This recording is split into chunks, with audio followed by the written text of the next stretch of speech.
बहुरानी, जो बेटी बन सकती थी। बेटा, कभी कभी सोचती हूँ, अगर रिश्तों को वक्त पर नाम दे दिया जाए ना, तो शायद जिंदगी के आखिरी पड़ाव पर इतनी चुप्पी साथ नहीं चलती। मैं इस घर की सास हूँ, पर सच कहूँ तो आज मैं बस एक बुरी औरत हूँ, जिसकी गोद खाली नहीं, पर दिल बहुत ज्यादा खाली है। यह कहानी किसी बहू की बुराई नहीं है, यह कहानी मेरी नाकामी की है। एक सास की, जो अपनी बहुरानी को बेटी नहीं बना पाई। जब मेरे बेटे रमेश की शादी तय हुई थी ना, तो पूरे मोहल्ले में मिठाई बंटी थी। लोग कहते थे, भाग्यशाली है शारदा, बेटे को इतनी सुशील बहू मिल रही है। मैं भी खुश थी, बहुत खुश। मैंने तो शादी से पहले ही उस लड़की को मन ही मन बेटी मान लिया था। सोचती थी, अब इस घर में कोई तो होगा जिससे मैं बिना सोचे कुछ कह सकूंगी। शादी के पहले दिन जब वह लाल जोड़े में मेरे सामने आई, तो मैंने उसके माथे पर हाथ रखकर कहा था, खुश रहो बहुरानी, अब यह घर तुम्हारा है।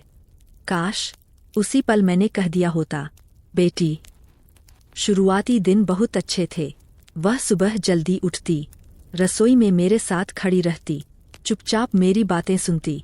मैं उसे सिखाती, किस सब्जी में कितना नमक, किस त्योहार पर कौन सी रस्म। वह सब सीखती, पर कभी पूछती नहीं, और शायद मैंने कभी उसे बोलने का मौका नहीं दिया। एक दिन उसने धीमी आवाज में कहा, माँ जी, आज अगर मैं चाय बना दूं? मैंने बिना देखे जवाब दे दिया, नहीं, रहने दो, पहले सीख लो ठीक से। वह चुप हो गई। आज सोचती हूँ, वह मेरी तरफ देख रही थी, मुझे माँ कहने की इजाजत मांग रही थी, और मैंने उसे सास बना दिया। दिन बीतते गए। रमेश नौकरी पर जाता, वह घर में रहती। मैं देखती थी, वह कभी कभी खिड़की से बाहर देखती, जैसे कुछ सोच रही हो, पर मैंने कभी नहीं पूछा, क्या हुआ बेटी? क्योंकि मैंने उसे बेटी माना ही कहा था। फिर धीरे धीरे बदलाव आने लगे। वह पहले की तरह खुलकर हंसती नहीं थी, मेरे पास बैठती, पर बातें नहीं करती। मैं सोचती, नई बहुएं तो ऐसी ही होती है, समय लगेगा। पर समय कभी रुका नहीं। एक दिन की बात है, उसने खाने में नमक ज्यादा डाल दिया। मैंने कह दिया, आजकल तुम्हारा ध्यान कहाँ रहता है? घर संभालना आसान नहीं होता। उसकी आंखों में पानी भर आया, पर उसने कुछ नहीं कहा। आज समझ आती है, वह जवाब नहीं दे रही थी, वह टूट रही थी। रमेश ने एक दिन मुझसे कहा, माँ, आप कभी कभी उससे थोड़ा प्यार से बात किया करो। मुझे बुरा लग गया। मैंने कहा, मैं सास हूँ, सहेली नहीं। वह चुप हो गया, और उसी दिन से हम तीनों के बीच एक अदृश्य दीवार खड़ी हो गई।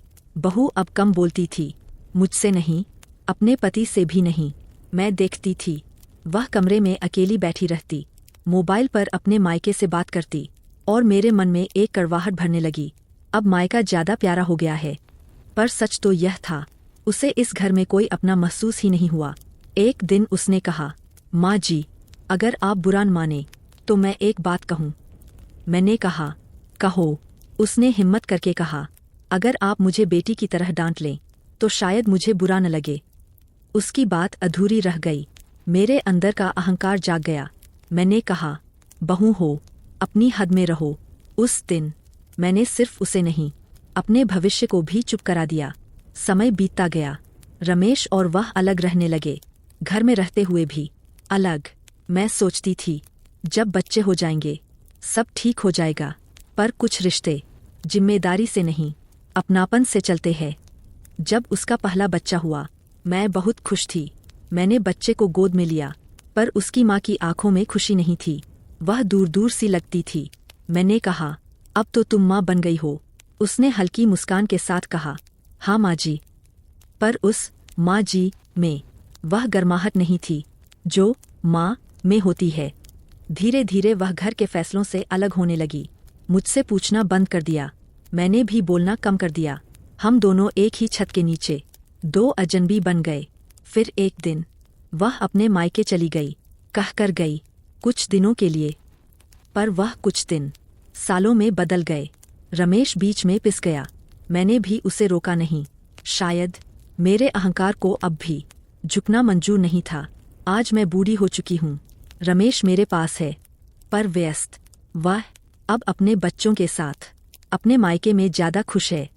कभी कभी बच्चे आते हैं, मुझे दादी कहते हैं, पर उनकी माँ मुझसे नज़र नहीं मिलाती।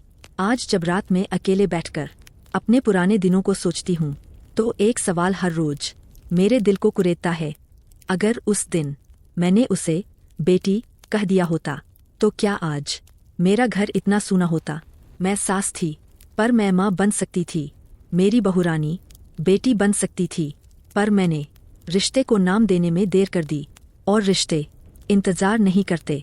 बेटा, अगर तुम्हारे घर में कोई बहू आई है ना, तो उसे सास बनने से पहले बेटी बना लेना, क्योंकि बहुएं अलग होकर नहीं जाती, उन्हें अलग कर दिया जाता है। अब तुम ही बताओ, अगर एक सास अपना अहंकार छोड़ दे तो क्या हर बहुरानी बेटी नहीं बन सकती? या फिर कुछ रिश्ते सिर्फ पछतावे के लिए ही होते हैं?